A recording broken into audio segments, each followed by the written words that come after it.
যদি খুব ভালোভাবে আমরা দেখি আমাদের জীবনকে, আমাদের শরীরকে, আমরা কিন্তু ভোগ বেশি করতে পারি না, তাই না? যদি কেউ বেশি আম খায় কি হবে? হ্যাঁ, পেট খারাপ হয়ে যাবে। কাঁঠাল খেলে, আমাকে একজন বলছে কাঁঠাল খাবার পর না একটা কাঁঠালের দানা চিবিয়ে নেবেন, তাহলে পেট খারাপ হবে না। হরে কৃষ্ণ। উপায় খোঁজে লোকে, কিভাবে ভোগ করবো। এত ভোগ প্রবৃত্তি রয়েছে মানুষের ভেতরে।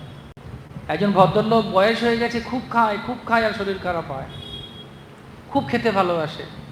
তো একটা বিয়ে বাড়িতে গেছে অনেক উপহার নিয়ে।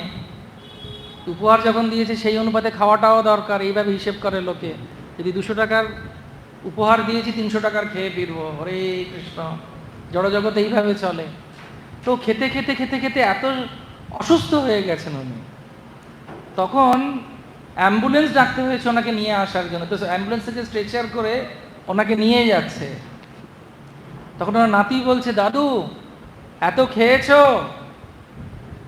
এই 2টো পুদিনহারা খেয়ে নাও, তাহলে পেটে একটু আরাম পাবে। তখন দাদু বলছে, ওইটুকু যদি জায়গা থাকে 2টো বোঁদে খাবো, পুদিনহারা খাবো না। এটা হচ্ছে ভোগ প্রবৃত্তি। ভোগ প্রবৃত্তি মানে যেভাবে হোক আমি ভোগ করব। আমাদের সঙ্গে একবার কিছু ভক্তদেরকে নিয়ে আমরা বৃন্দাবনে গেছিলাম। তো ওখানে বৃন্দাবনে গোবর্ধনে সোনপাপড়ি পাওয়া যায়। তো গিরিরাজকে ওটা ভোগ লাগানো হয়েছে। তা আমি দেখছি পরের দিনই সেই রাতেই আমাদের কলকাতা ফিরতে হবে। তো ও দেখছি প্রচুর ওই মিষ্টি খাচ্ছে।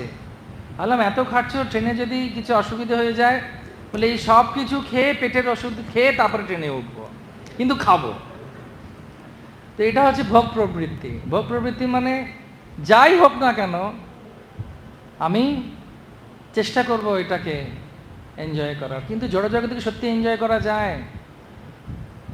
আপনি দেখবেন, আমি একবার একটা মেলায় গেছিলাম, সে মেলাতে একটা পাইরেট শিপ আছে। পাইরেট শিপ দেখেছেন? এরকম এরকম হয়।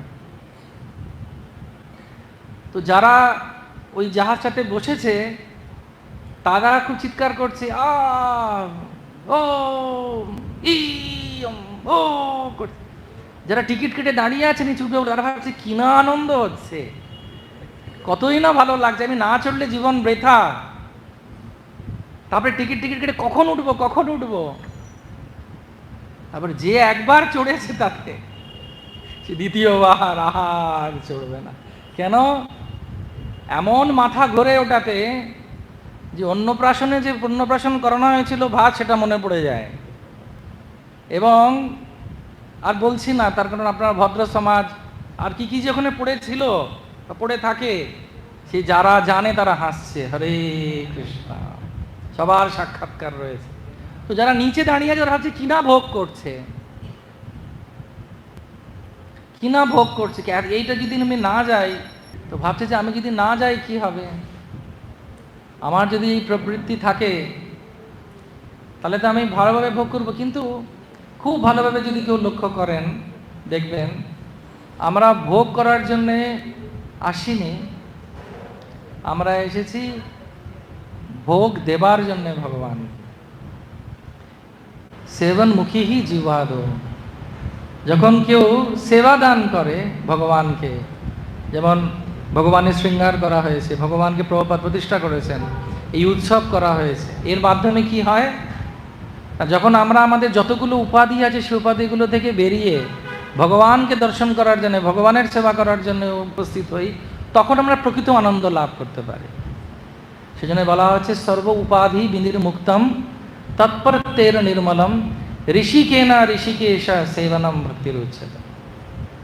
অনেক রকম উপাধি, কেউ স্ত্রী, কেউ পুরুষ, কেউ রাজা, কেউ প্রজা, কেউ ব্রাহ্মণ, কেউ ক্ষত্রিয়, কেউ বৈশ্য, কেউ শূদ্র, কেউ পণ্ডিত, কেউ জ্ঞানী, কেউ সুন্দর, কেউ ধনী, সব উপাধি যখন ত্যাগ করে কেউ ভগবানের কাছে এসে বলে সর্বস্ব তোমার চরণে পড়িয়া, সর্বস্ব তোমার চরণে সঁপিয়া পড়েছি তোমার দ্বারে, তুমি তো ঠাকুর তোমার কুকুর বলিয়া জানা হমরে।